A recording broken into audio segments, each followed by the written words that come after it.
Hey guys, Billy from Uwabami Reptiles here. Today we're going to talk about Papuan carpet pythons. IJs, irian jaya carpet pythons, whatever you want to call them, it's all the same snake. I'm going to go over some of the natural history, where these guys are from.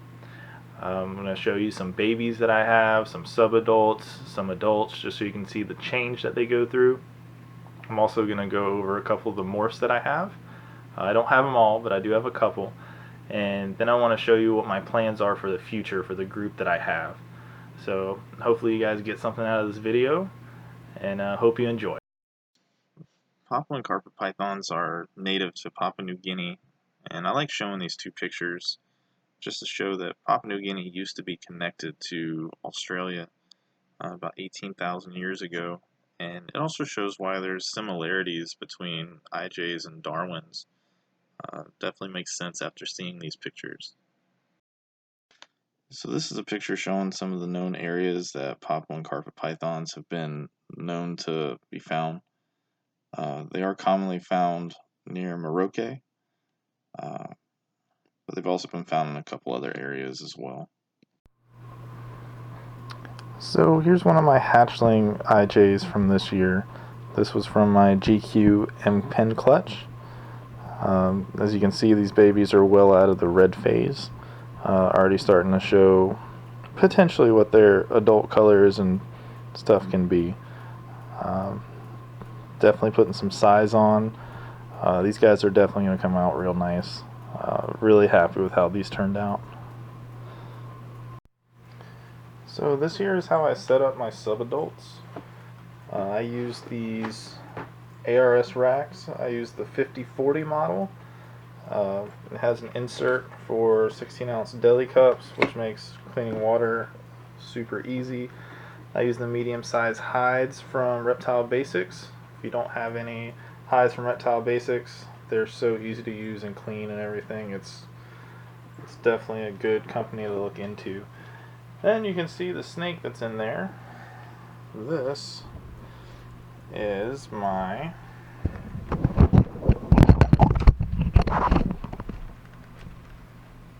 het exanthic IJ female.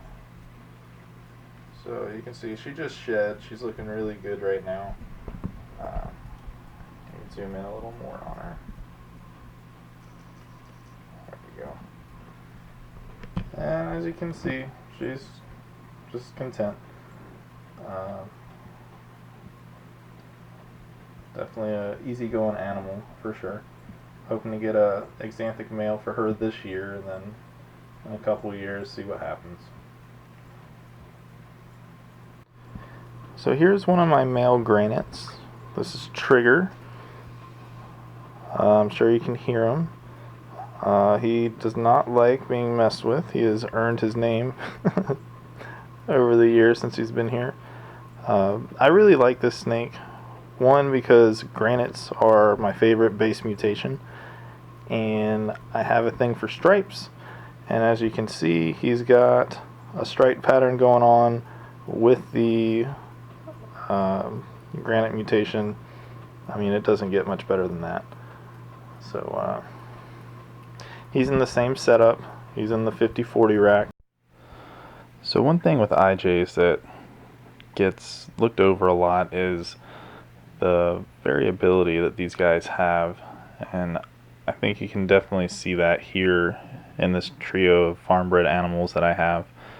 The two bigger animals that are leaving the tub are the two females, and then the lighter, smaller one is the male. There's definitely some potential projects that can come out of this group here. Well, for one, this male with his super light coloring and his stripe and his aberrant pattern and everything that he has on his lateral aspects of his body, he's got a lot going on there that you could try to selectively breed for.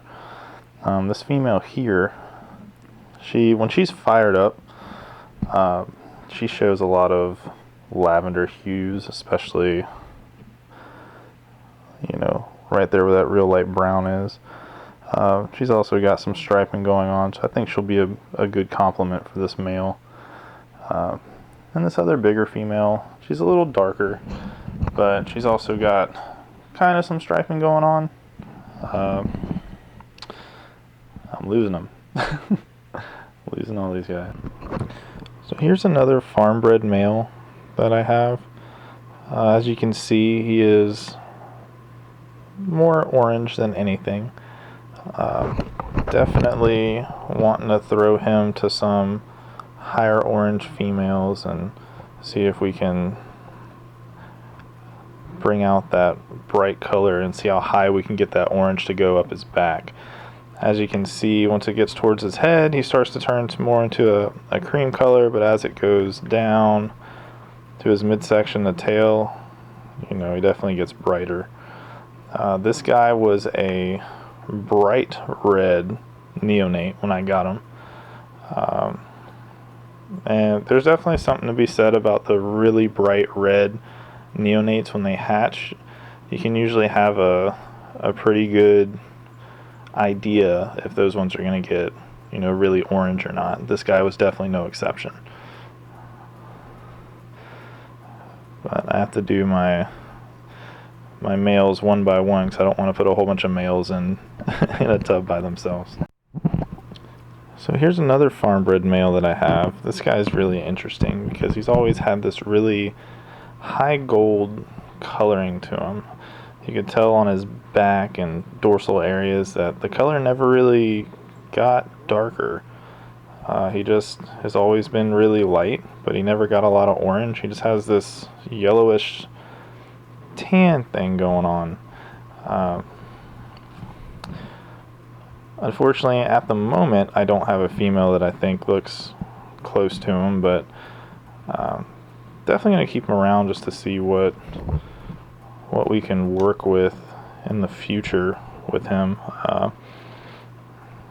Definitely worth messing around with and seeing what happens, but just hopefully you're seeing with these different ones that I'm bringing out that there's just so much variability within these guys that it's not just a brown snake or an orange snake or whatever. They can look completely different, every single one, and unfortunately I don't have a lavender one that I could show. The one that's the most lavender is in shed, and of course she's not showing any lavender hues, so there goes that. But definitely like this guy.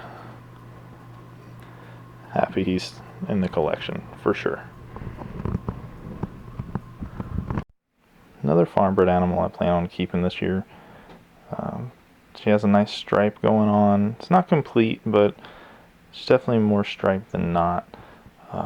She has really nice contrast with the nice tans and yellows and contrasting with her browns and blacks and stuff. I think she's going to be a real nice looking adult when she comes into her adult colors.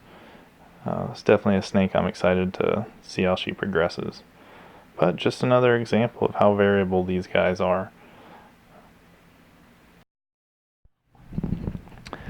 So this is my main male farm bred IJ. I got him in my first group. He was just randomly thrown in the bag when I bought the group. So I definitely got lucky getting this guy.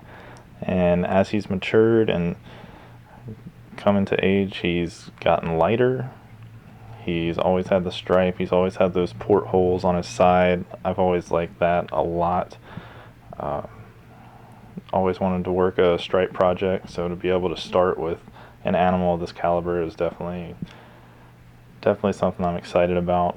And two, I want to see if I can work on getting this really light color into a line as well.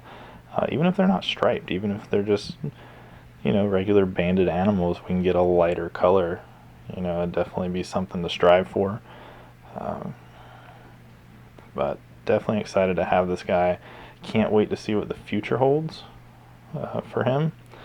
I did pair him up last year, didn't get anything, so hopefully he proves out to be a better breeder than he was his first season. But I've gotten some more size to him, so hopefully that'll do the trick, and we'll see. But This is definitely one that I'm excited about, and hopefully hopefully it proves to be a strong breeder in the next coming seasons.